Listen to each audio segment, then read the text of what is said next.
In this video, I'll be swatching and reviewing the new Essie GelCouture Gala collection. This collection has 12 new bold shades and they retail for $11.50 a bottle. First up, we have Wearing Hue, which is described as a creamy, delicate white with a slight blush of champagne shimmer. First coat applied smoothly, but was sheer. If you're familiar with Ballet Slippers by Essie, this color has that same vibe. Second coat covered a lot more, but my nail line was still visible, which I don't mind with light colors like this, but if you want an opaque color, you'll probably have to do 3 coats. On camera, the shimmer gets lost, but there is definitely a very subtle shimmer in person. Next, we have PR Stunt, which is a creamy lavender pink with a golden shimmer. This one applied like the last one on the first coat. In my experience, Essie polishes have always been a little runnier and a little more sheer than other brands, which makes them harder to get opaque on my long nails, but they do wear very well.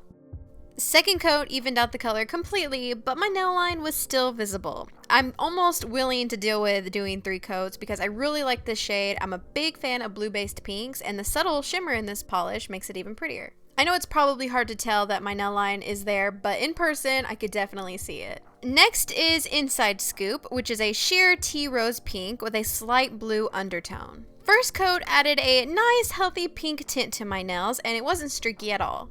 The second coat added a lot more opacity, but my nail line was still very visible. I think if you're going to want to get this one opaque, you might have to do up to 4 coats if you have long nails, but I'll most likely just be wearing this one sheer for a natural look.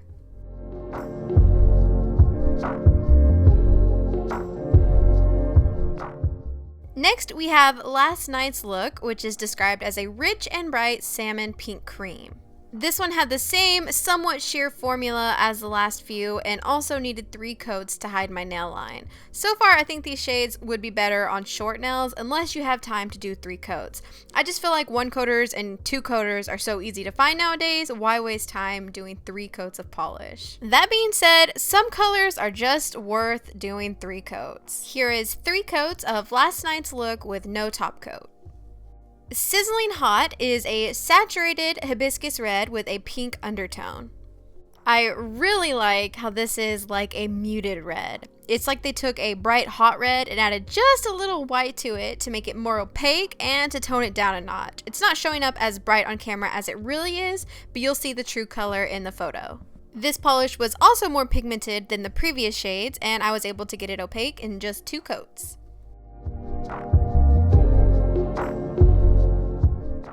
This shade was definitely one of my favorites from this collection. Up next, we have another reddy shade, and this is Style Stunner, which is described as a bright orange with an underlying red, which is pretty accurate. This one had sort of a jelly texture, which made it semi-translucent, and even after 3 coats, I could still sort of see my nail line.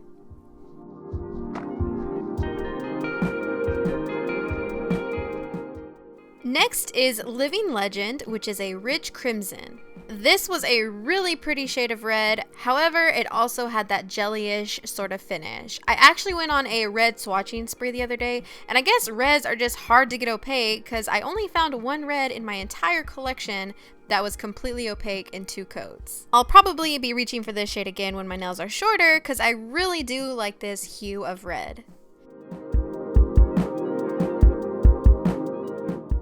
Next, we have VI Please, which is a deep berry violet hinted with red. But for some reason, this isn't coming up true to color at all. So I won't bother showing you 2 coats and just show you a more accurate picture. It's a lot more purpley berry and less red. It's definitely a pretty color, especially for fall, but I feel like these shades are just super common. Next up is Beauty, and this is a rich amethyst color. This polish had a very nice formula and built up nicely in just 2 coats. I'm also picking up a slightly inky property to this color, like it's purple, but there's a tad bit of ink blue to it, which is a lot more apparent in the picture.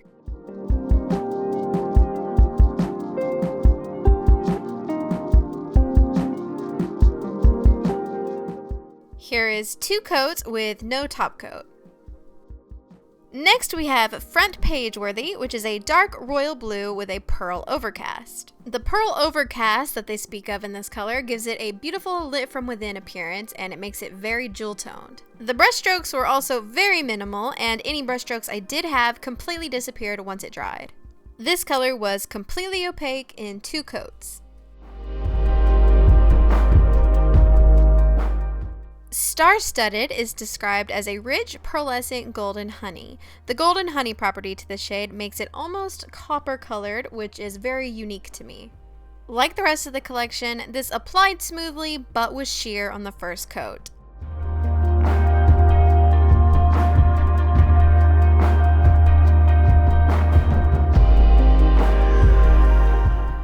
Here is 2 coats of Star-studded. And last but not least, we have Fashion Face-Off, which is described as a light smoky gray with a soft pearl. This has the same finish as the blue one, but in a light gray color. The smoky nature of this gives the gray a slight warmth, especially off camera. And this did take 3 coats to hide my nail line. And that is the Essie GelCouture Gala collection. Comment down below which of these shades you did and didn't like. I think my top 3 were PR Stunt, Sizzling Hot, and Beauty. Also, if you enjoyed this video, you can check out my other swatch and review videos in this playlist here.